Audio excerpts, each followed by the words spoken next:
이제 우리가 오늘로서 성령의 9가지 열매는 이제 마무리하게 돼요. 사랑에서부터 시작했던 그 성령의 9가지 열매가 절제라는 주제로 이제 마무리를 하고, 오늘 이 주제를 다루고 있는 이 단락의 뒷부분에서 바울은 뭘 당부하면서 이 단락을 마무리하고 있나, 여러분들하고 오늘 그 마지막으로 그거 한번 생각해 보려고 해요. 하나님께서 우리를 구원하실 때 하나님이 우리에게 기대하는 것은 성령의 열매가 많이 맺혀서 예수님 닮은 사람 되는 것, 그게 주님이 우리를 바라보시면서 기대하는 거잖아요.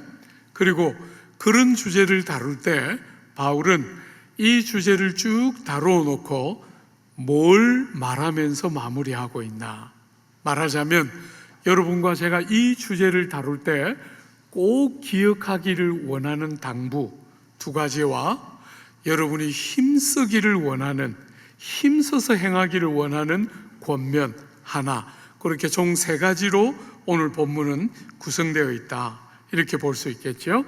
한번 보십시오. 여러분이 22절과 23절에 성령의 9가지 열매를 쭉 말하고 나서 23절 하반절에 보면 이 같은 것을 금지할 법이 없느니라.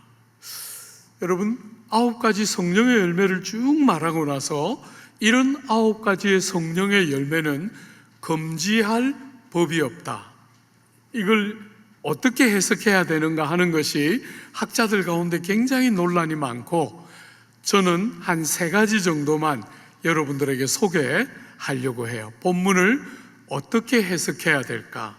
제일 먼저 첫 번째는 너무나 명백해서, 이 성령의 9가지 열매는 너무나 명백해서 아무도 거스르거나 반대할 수 없는 일이다, 이렇게 본문을 해석하는, 본문의 우리 한글 성경의 흐름에 약간 비슷하죠, 그죠?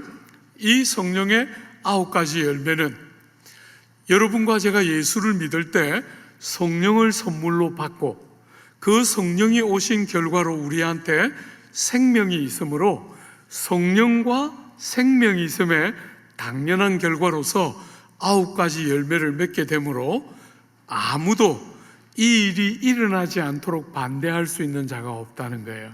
그죠? 성령의 9가지 열매는 모든 진실한 성도들에게 반드시 맺히게 되는 열매인 줄 기억하라는 것이죠. 어떤 면에서 우리가 살아가는 이 사회는 차별이 많은 사회이기 때문에 우리 이런 권면을 들을 때 종교적인 엘리트들이나 어떤 특별한 사람들에게 이런 일이 일어나지, 나처럼 평범한 사람에게 이런 일이 과연 있을까, 이렇게 반응할 수 있다는 거예요. 그런데 이런 주제를 다룰 때 그렇게 보지 말고, 하나님께서 모든 진실한 성도들에게 성령을 선물로 주시고 그 성령과 함께 생명을 주셨으므로 생명이 있는 것과 성령이 함께 계심으로 반드시 성령의 열매가 우리 삶에 풍성하게 맺혀지고 예수를 닮아가는 것이 우리의 삶에 있을 것이다 하는 것을 잊지 않고 기억하면서 이 주제를 다루어내라는 거예요. 사랑하는 여러분, 여러분 한 사람 한 사람에게 차별 없이 거듭난 생명을 따라 성령의 도우심으로 이와 같은 열매가 있다는 것을 기억하고 이 주제를 다루어내라는 것이죠. 그죠? 첫 번째 해석이라면, 두 번째로 이 9가지 성령의 열매는 반대하는, 거스르는 율법이 없다, 이렇게도 해석한다는 거예요. 앞에 지금 이 갈라디아서의 중요한 어려움 중에 하나는 거짓 선생들이 일어나서 율법을 주장하면서 율법을 반드시 지켜야 구원에 이르고 성도가 되는 것처럼 주장하는 무리가 있는데, 이 성령의 9가지 열매를 맺혀내면서 예수님을 닮아가는 삶이야말로 성령을 성취하는 삶임을 강조하는 것이죠. 성령 하나님을 율법을 거스르고 대적하는 것이 아니고 성령의 열매를 맺고 주님을 닮아가는 것이야말로 성령의 교훈과 일치하고 율법을 이루어내는 것과 일치하는 것이기 때문에 율법이 거스르거나 반대할 이유가 없다는 것이에요. 그게 전체 문맥상으로 해석할 수 있는 두 번째 해석이라고 말하면, 세 번째는 여러분 이렇게 해석할 수도 있다는 거예요. 이런 것들과 관련해서는 9가지 성령의 열매와 관련해서는 법이 없다, 이렇게도 해석할 수 있다는 거예요. 말하자면 이와 같은 성령의 열매는 법을 가지고 강요하고 강제한다고 되는 것이 아니고, 이 성령의 열매는 됨됨이가 만드는 열매라는 거예요. 됨됨이, 여러분의 내면에서 성령이 오심으로 비롯된 변화의 결과로서 만들어지는 열매이지, 법을 가지고 강제하고 강요해야 가능한 것이 아니라는 거예요. 그런 법은 없다는 것이죠. 그죠? 이런 성령의 열매를 맺혀내게 하는 법은 없다는 거예요. 여러분 안에 시작된 변화가 만들어내는 됨됨이가 이런 열매를 맺어낸다. 이렇게 세 가지 방식으로 우리는 요약해 볼 수 있을 것 같아요. 어쨌거나 사랑하는 여러분, 이 성령의 열매라는 주제를 다룰 때 여러분들 안에 성령이 오셔서 만들어 놓은 여러분의 됨됨이의 변화가 만들어내는 열매이므로, 이것이 어떤 특수한 부류의 사람들에게만 해당되는 것처럼 여기지 말고, 여러분의 삶에 실패가 있고 때때로 기대하는 것처럼 잘 안 사라지는 순간에도 낙심하지 말고, 틀림없이 성령이 오셨고 생명을 주심으로 내 삶에 열매가 맺혀지면서 예수님을 닮아가는 삶이 가능한 줄 딱 신뢰하면서 이런 주제들을 다루어내라는 거예요. 소수의 몇 사람들에게 국한된 경험이 아니고 모든 진실한 성도들이 자기들을 위한 하나님의 선물인 줄 믿으면 틀림없다는 것이죠. 그죠? 두 번째로, 여러분 24절 한번 보세요. 24절에 보면 그리스도 예수의 사람들은 육체와 함께 그 정욕과 탐심을 십자가에 못 박았느니라. 이 두 번째 대목도 꽤 논란이 많은 대목이에요. 주로 이 지금 두 번째 대목이 사실에 대한 서술을 하고 있는 서술형인가, 아니면 여러분과 저에게 뭔가를 행하라고 하는 명령형인가 하는 것이 해석의 지금 관건으로 다툼이 되고 있는 내용인데, 제 개인적으로는 둘 다를 받아야만 제대로 된 해석이 된다, 그렇게 봐요. 여러분이 성령의 열매라는 주제를 다룰 때 여러분들이 여러분에게 사실이 뭔지를 먼저 기억하라는 거예요. 여러분에게 사실이 뭡니까? 여러분이 예수 믿어서 거듭나게 되었을 때, 성도가 되었을 때, 그때 어떤 일이 있었냐면 여러분의 육체와 정욕과 탐심이 예수와 함께 십자가에 못 박힌 바 되었다는 사실을 기억하라는 거예요. 어떤 면에서 예수님이 십자가에 달려 돌아가신 것은 2000년 전에 일어난 일인데, 그 2000년 전에 일어난 그 일이 여러분과 저에게 적용되면서 여러분과 제가 성도가 될 때, 우리가 거듭나서 성도가 될 때 성령의 은혜 안에서 머리이신 예수님과 신비롭고도 참된 연합이 일어나는 거잖아요. 그죠?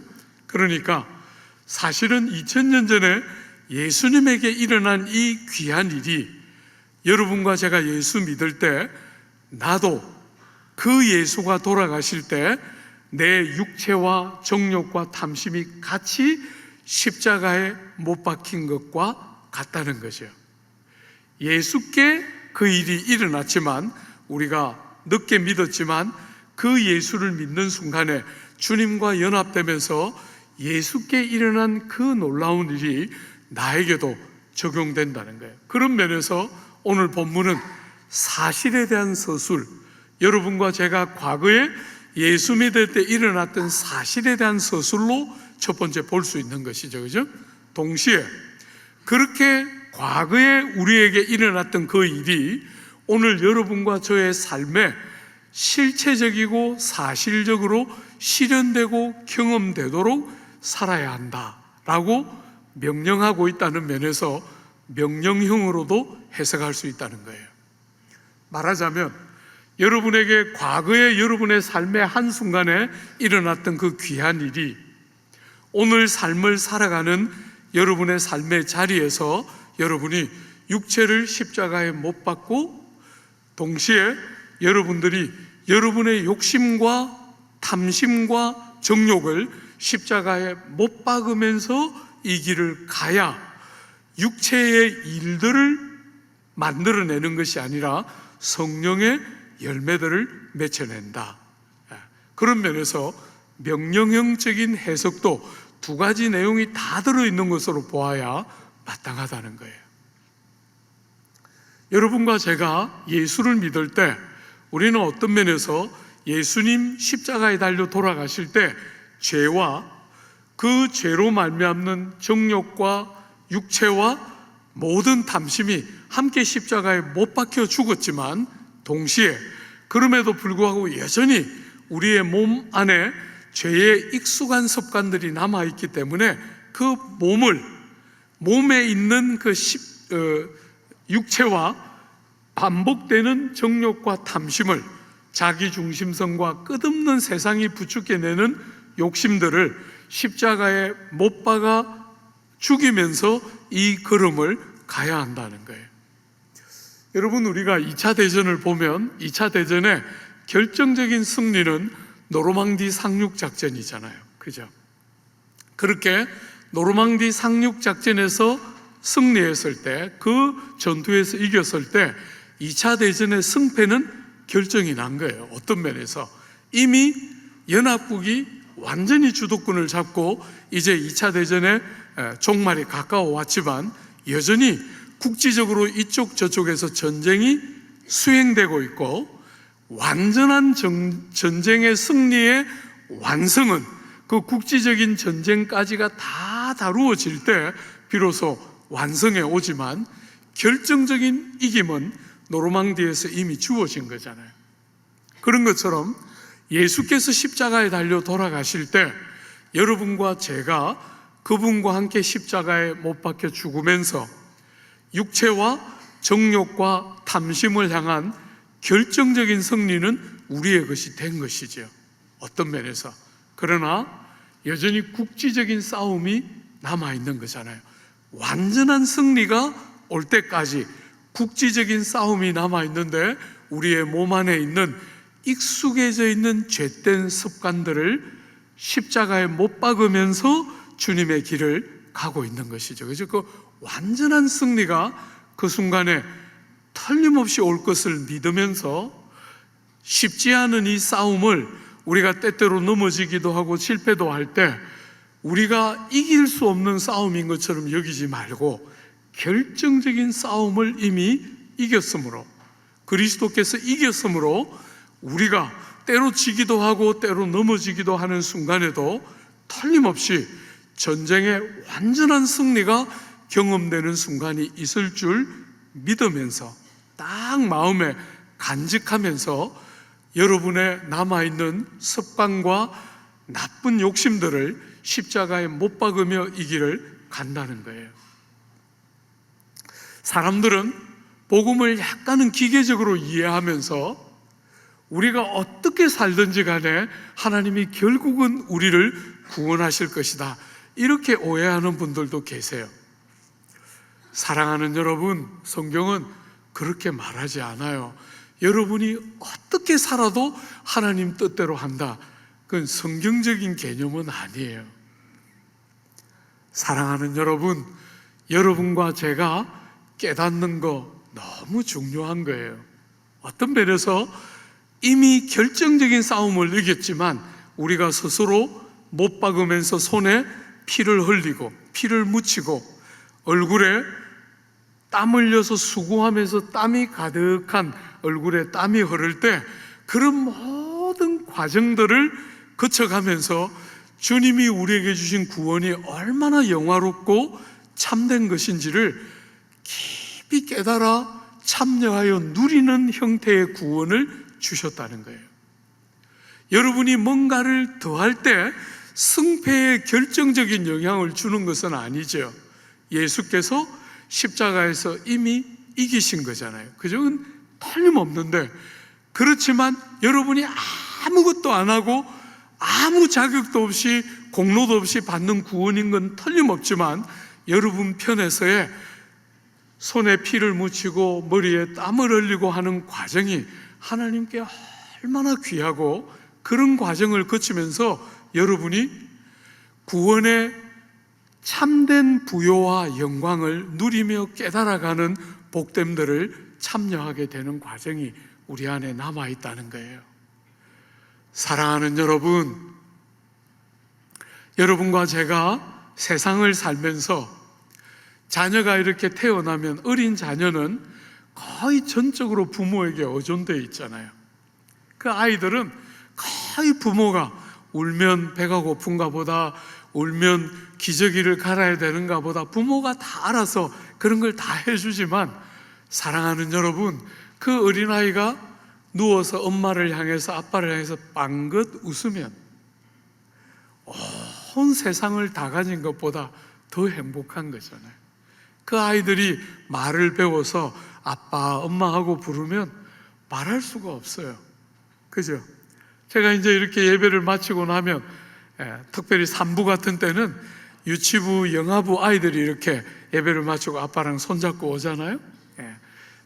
늘 어린아이 같았는데 아이들이 조금씩 크니까,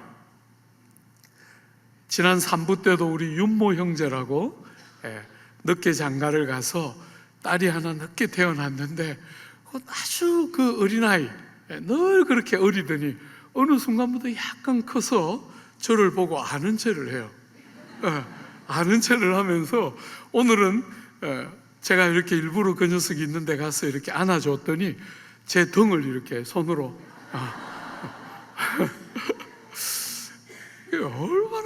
얼마나 행복한 경험들이에요. 그죠? 여러분들이 자녀를 기를 때 자녀가 빵긋 웃으면 모든 피로가 다 사라지는 거잖아요. 수고가 많은 세상인데 그 자녀들의 그 미소, 그게 아무 필요가 없는 게 아니잖아요. 뭘 제대로 할 수 없는 나이기 때문에, 뭘 제대로 할 수 없는 아이들이기 때문에 아무것도 필요 없는 게 아니라 웃기만 하고 그저 떠듬떠듬 말하는 것으로도 얼마나 충만한 순간이 많아요. 그죠?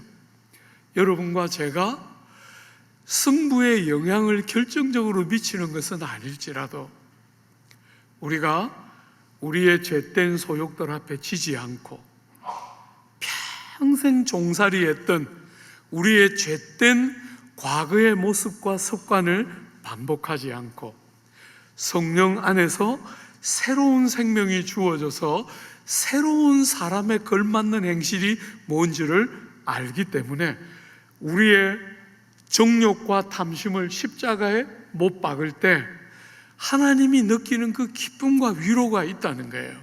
여러분과 제가 어떻게 살든지 그분이 고집스럽게 자기가 원하는 걸 관철시키는 그런 개념의 하나님이 아니라 인격적인 사귐과 관계 안에서 여러분들에게 시작된 그 새 생명의 다름이 옛 종살이를 반복하게 하지 않을 때 하나님 편에 말할 수 없는 기쁨과 감사가 있다는 거예요. 어린 자녀들이 그 어린 상태에서도 우리를 얼마나 살려내고 위로하는 것처럼 여러분과 제가 이제 갓 태어나서 옛 습관들이 거듭거듭 남아있는데도 다시는 그 길을 가고 싶어 하지 않는 결심과 다짐과 수고와 애씀이 하나님 앞에 다 그렇게 가치와 의미를 갖게 된다는 거예요.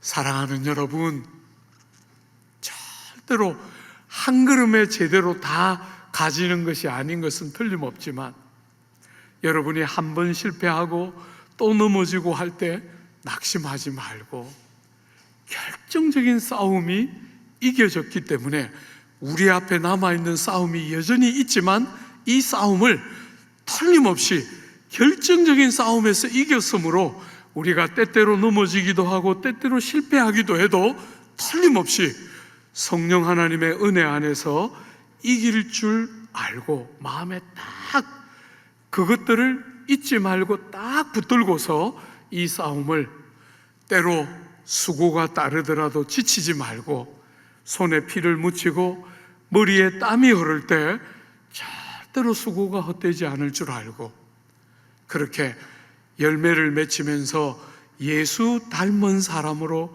바꾸어 내실 줄 딱 신뢰하면서 이런 주제 다루어내라는 거예요. 한 가지만 더 생각해 볼까요? 사랑하는 여러분, 어떤 면에서 이 주제를 다룰 때 성령의 9가지 열매이기 때문에 제일 중요한 것은 성령과의 관계잖아요. 그죠? 성령이 계시면 열매가 생기는 거잖아요. 그죠? 성령과의 관계를 어떻게 해야 될까? 우리가 앞에서 거짓된 선생들이 일어나서 율법이 중요하기 때문에 할례를 받아야 된다 이렇게 주장했을 때 바울이 말하기를 할례나 무할례가 중요한 것이 아니라 사랑으로 역사하는 믿음이 핵심이다. 우리의 신앙의 핵심은 사랑으로 역사하는 믿음이 핵심이다. 그리고 그 사랑으로 역사하는 믿음은 사랑 때문에 종노릇 하는 것을 기쁘게 우리를 그렇게 도와준다. 우리가 이런 주제를 다루었을 때 내가 어떻게 그렇게 할 수 있을까 하고 반문했을 때 바울이 뭐라 그랬죠?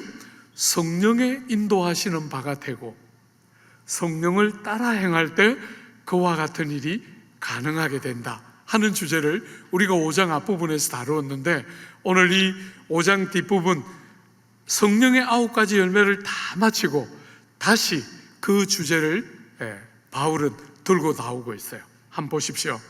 25절입니다. 여러분 같이 한 번만 읽어볼까요? 25절. 만일 우리가 성령으로 살면 또한 성령으로 행할지니. 여러분 여기 성령으로 살면 이렇게 되어 있지만 정확하게는 성령으로 살기 때문에 이렇게 번역해도 되죠. 그죠? 여러분과 저는 성령으로 살게 돼요. 말하자면 어머니 아버지의 생명을 우리가 받아 이 땅에 태어났는데 그것은 죄의 익숙한 습관을 따라 죄 중에 태어나는 거잖아요. 그죠? 그런 우리의 삶에 예수님이 니고데모에게 말씀하신 것과 똑같이 물과 성령으로 다시 태어나는 새로운 생명이 주어지는 거잖아요. 어머니와 아버지에게로부터 받은 그 생명에다가 새로운 생명이 더해지는 거죠. 그죠? 성령이 우리에게 주시는 생명이 더해지면서 여러분과 제가 우리의 이 똑같은 모습 안에 우리는 여전히 똑같은 사람 같은데 우리 안에 성령이 주시는 생명이 들어온 거잖아요. 그래서 옛 과거에 죄된 습관이 여전히 일정한 정도로 남아있지만 동시에 새로운 생명이 우리 속에 들어와서 새로움의 요소도 시작되고 있는 거잖아요. 그죠?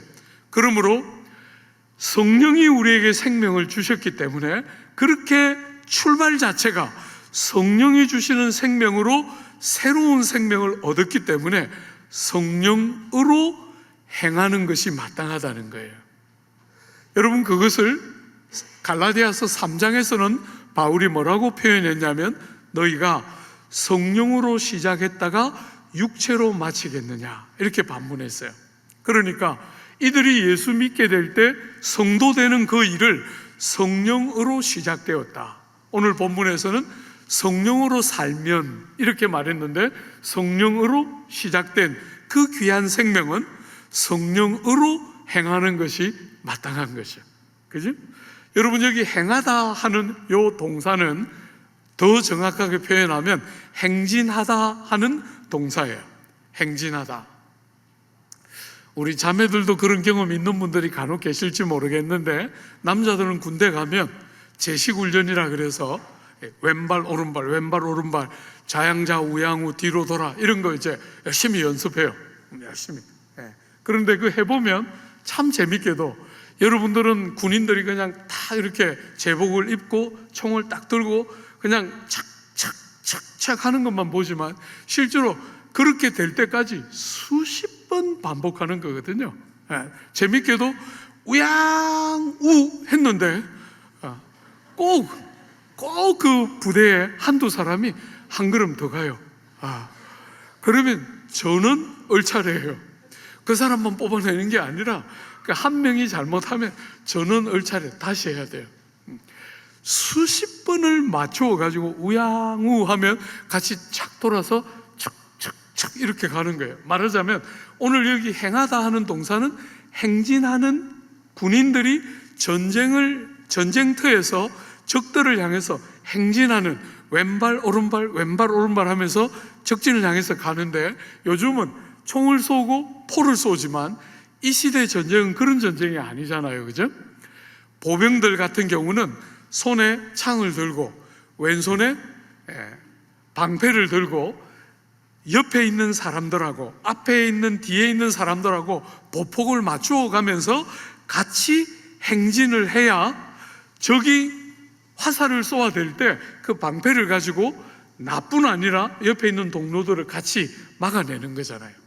지금 그 표현을 쓰고 있는 거예요. 성령으로 행하라, 성령으로 행진하라 이렇게 말하고 있는 거예요. 보폭을 맞추면서 오른쪽도 보고 왼쪽도 보면서 앞과 뒤를 잘 거리 간격을 조절하면서 그렇게 적진을 향해서 착착착착 가는 그런 표현을 지금 써서 여러분과 저에게 우리가 힘써야 할 게 뭐냐면 성령으로 행진하는 것을 배우는 것이에요. 여러분, 우리는 지금까지 그냥 내가 주인인 것처럼 내가 원하는 대로 걸었어요. 나는 이렇게 걸을 거야. 이게 굉장히 뭔가 멋있어 보여. 이래서 이렇게 걷는 사람 요즘 한 번씩 봐요. 자매들도 때때로 보고 형제들도 호주머니에 손 넣고 이렇게 걷는 게 제일 괜찮은데 제가 볼 때는 이렇게 꼭 걷고 싶어 하는 사람들이 있더라고요. 그죠? 우린 늘 그렇게 살았어요. 그냥 남들이 어떻게 걷든지 난 이렇게 걸을 거야. 그런데 그렇게 하면 육체의 일들이 생기는 거잖아요. 그죠? 그렇게 하지 않고 성령님과 함께 보폭을 맞추고 오른쪽 왼쪽 하면서 우양우 하면 또 같이 돌고 하면서 성령님과 성령으로 행하는 그때 많은 성령의 열매가 맺혀지면서 예수 닮음이 우리의 삶에 임하게 된다는 거예요. 여러분이 힘써야 하는 것이 여러분들이 열심히 노력하고 힘을 다해서 익혀내야 하는 것이 여러분들의 생명 자체가 그분으로부터 출발했기 때문에 그분으로부터 시작하고 그분으로부터 살았기 때문에 그분으로 더불어 행하는 것을 익히고 습득하는 것이 성도들이 성령의 열매를 맺는 일에 너무 중요하다는 거예요. 사랑하는 여러분, 아무리 우리가 노력해도 안 되는데 성령님과 함께 보폭을 맞추어 내면서 성령으로 행하기 시작하면 사랑하는 여러분, 불가능해 보이는 우리의 삶에 이런 귀한 성령의 열매들이 맺혀지면서 변화와 예수 닮은 아름다움들이 묻어나기 시작하게 된다는 거예요. 여러분들이 때때로 노력하고 애쓰는데도 안 되는 순간이 있잖아요. 그죠? 그럴 때 사랑하는 여러분, 여러분 개인의 문제만이 아니고 여러분이 거듭날 때 선물로 성령을 우리에게 선물로 주시고 그분과 보폭을 맞추어 내면서 그분으로 더불어 행하는 것이 뭔지를 익혀내기 시작할 때 우리의 삶에 제대로 된 성령의 열매와 예수 닮음이 일어난다는 거예요. 여러분, 어떻게 하면 성령으로 행하는 것이 될까? 그죠? 어떤 면에서 정말 여러분이 눈에 뭔가 보이고 손에 뭔가가 맞춰지면 그건 훨씬 쉽겠는데, 사실은 우리가 부모와 함께 손을 잡고 우리가 사랑하는 사람과 함께 손을 잡는 것처럼 성령님이 그렇게 잘 안 느껴지잖아요. 그죠?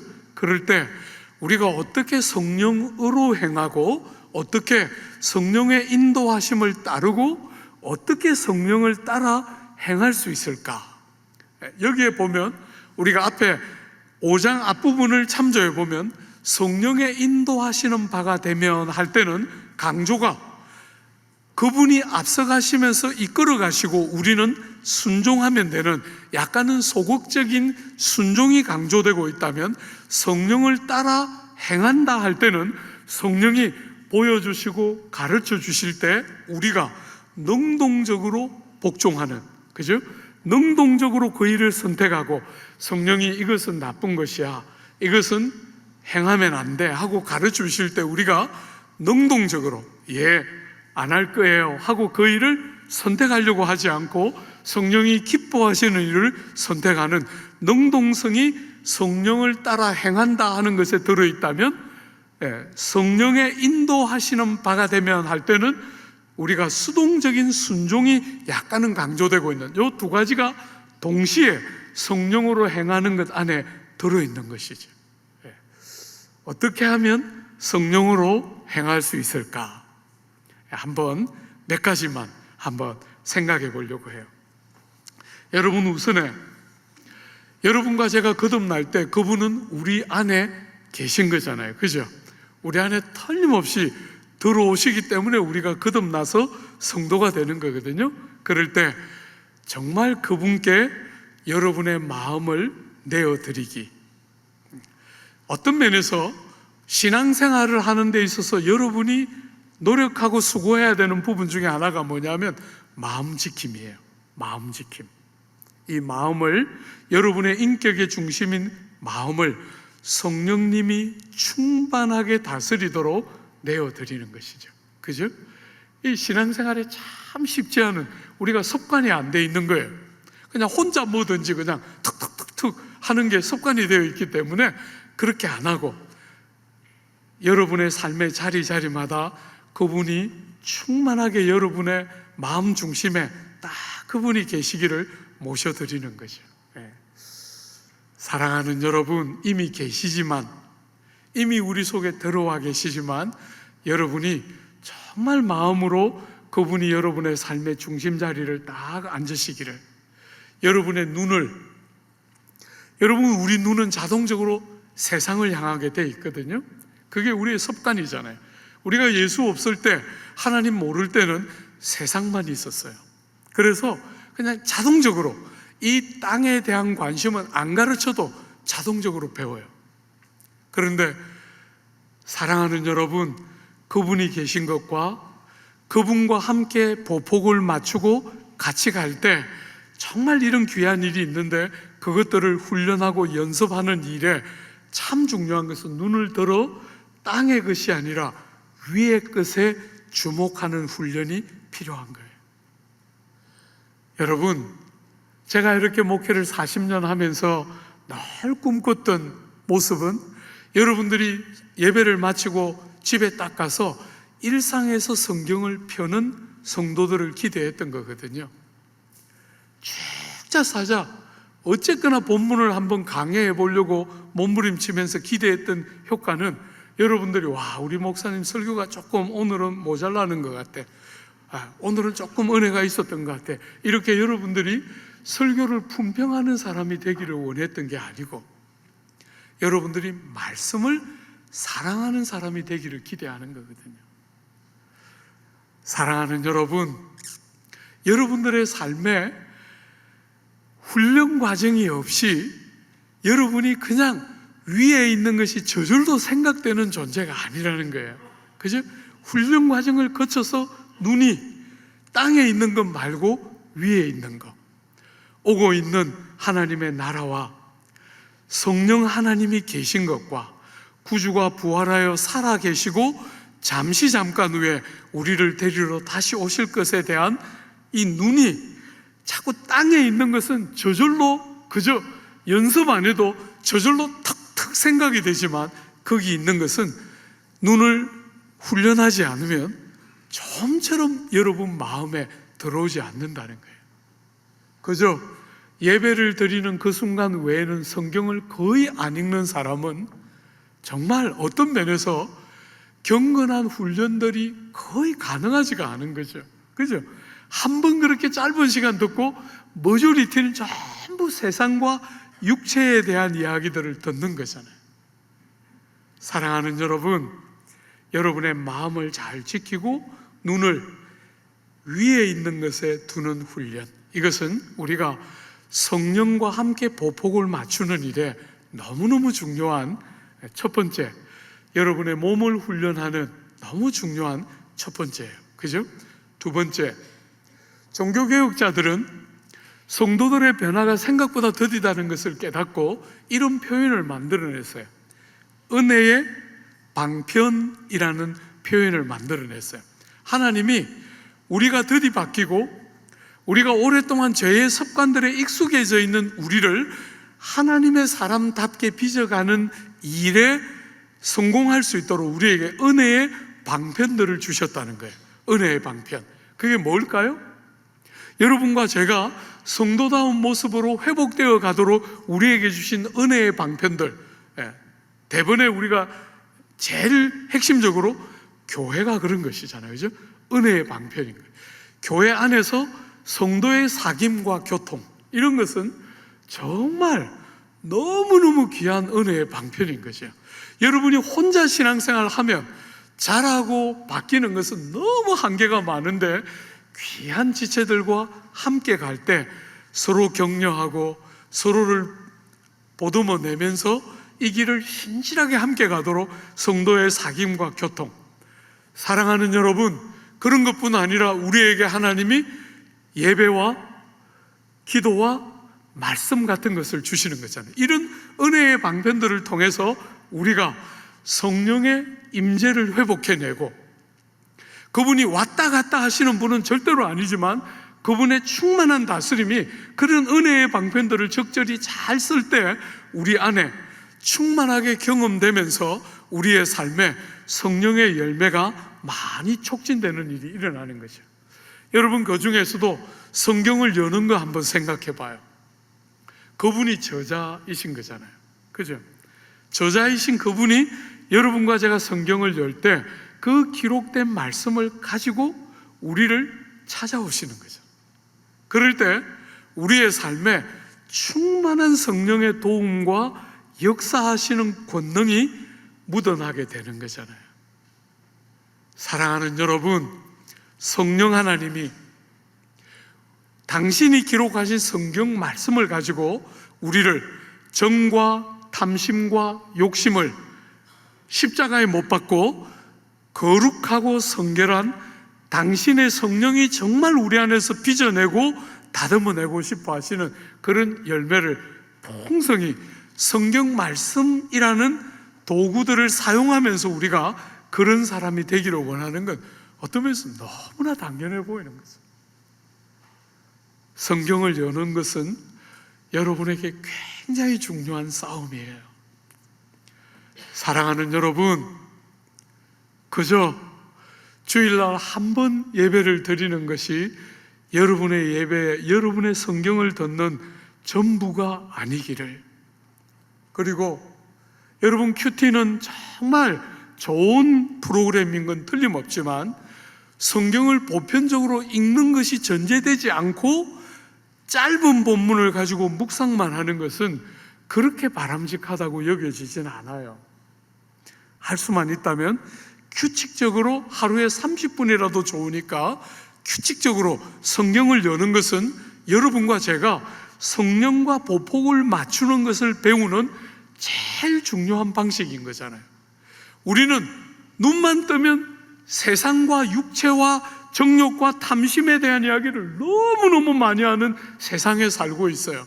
그런데 그런 것은 온갖 방식으로 부추겨지는데 경건하고 성령과 동행하며 보폭을 맞추는 것에 대한 이야기는 전혀 들을 기회가 없다면 사실은 백전백패인 거잖아요.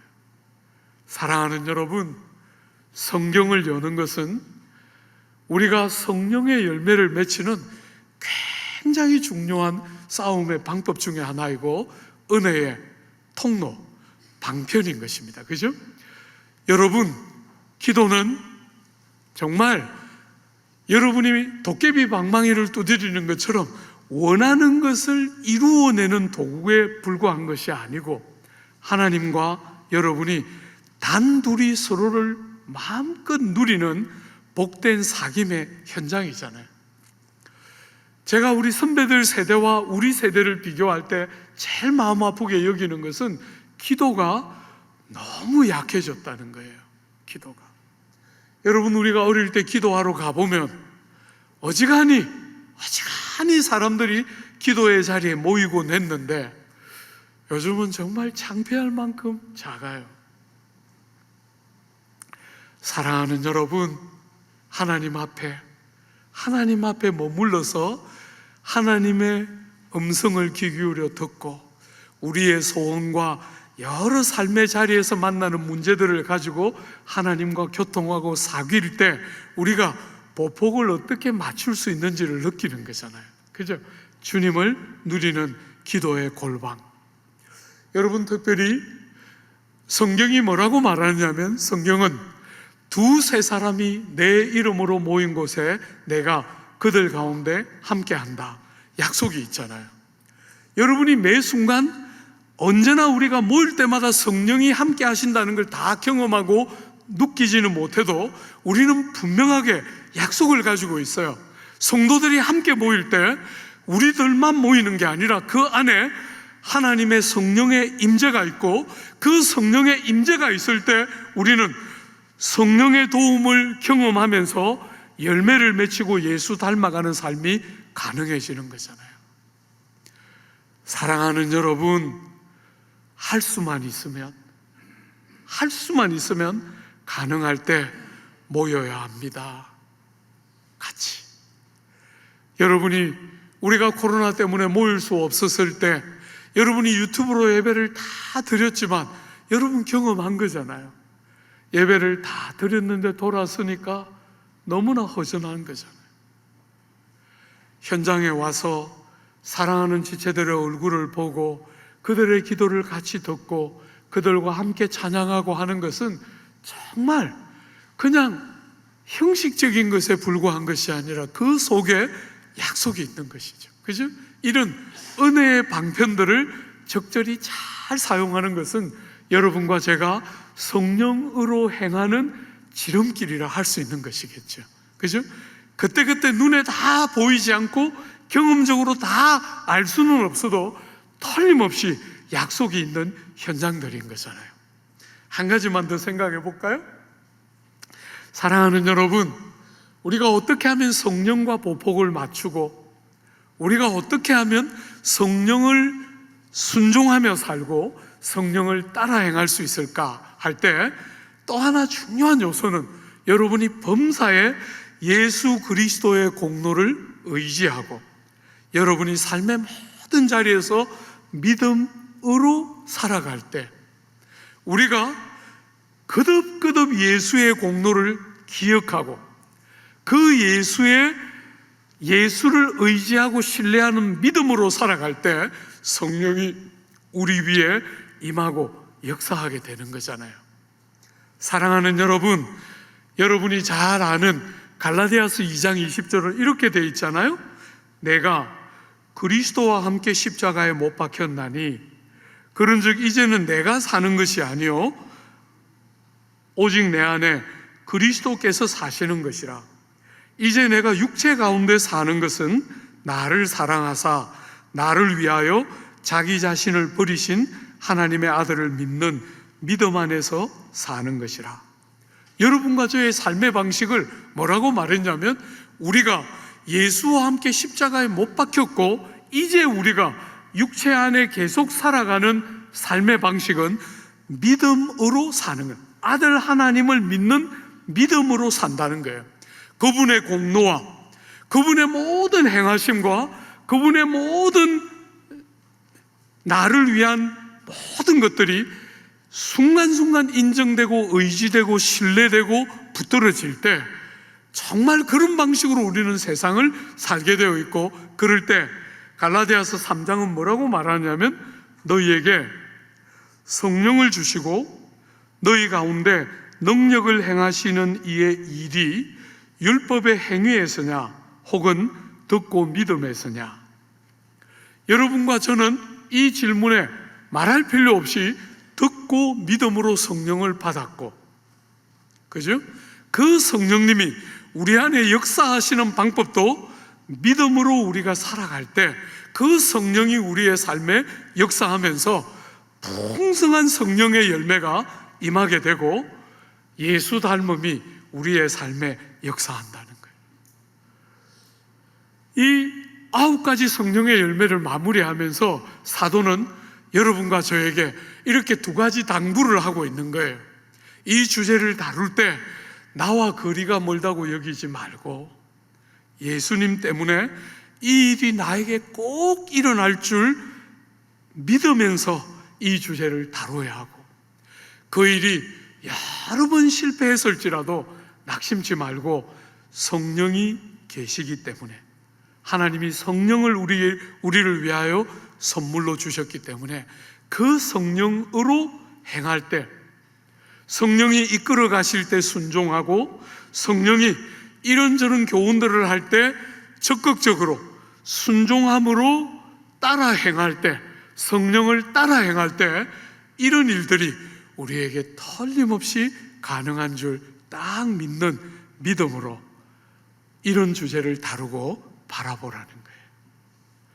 사랑하는 여러분 모두의 삶에 정말 이런 방식으로 성령의 많은 열매가 있고 예수 닮음이 더 풍성하게 일어나는, 우리가 오늘 조국교회의 화두는 다음 세대인데, 제가 볼 때 다음 세대는 여러분과 제가 달라지기 시작하면 다음 세대는 사실은 그냥 크게 돼 있는 거예요. 우리가 다음 세대 한다고 다음 세대가 자라는 게 아니고, 여러분과 제가 예수님 닮아가기 시작하면 다음 세대는 정말 그렇게 자라게 돼 있는 거죠. 그죠? 이런 귀한 은혜가 여러분에게, 여러분의 삶에, 우리 공동체에 풍성하게 임하게 되기를 기대하고 축복합니다. 우리 같이 한번 기도할까요?